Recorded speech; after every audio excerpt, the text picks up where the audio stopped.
Licensed firearm holder shot dead in St. James and his gun taken. Hi again and welcome. This is Links 007 TV News Report, and we'll be right back with the details to come.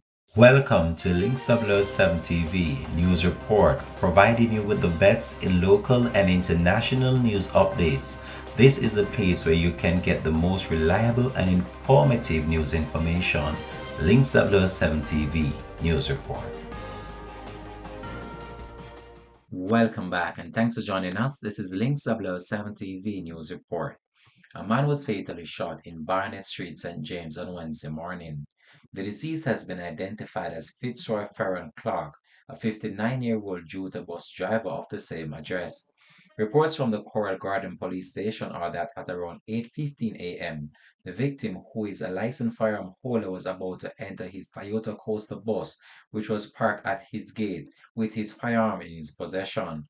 Unknown assailants advanced on him and opened fire, hitting him multiple times in the head and then made good their escape with his firearm.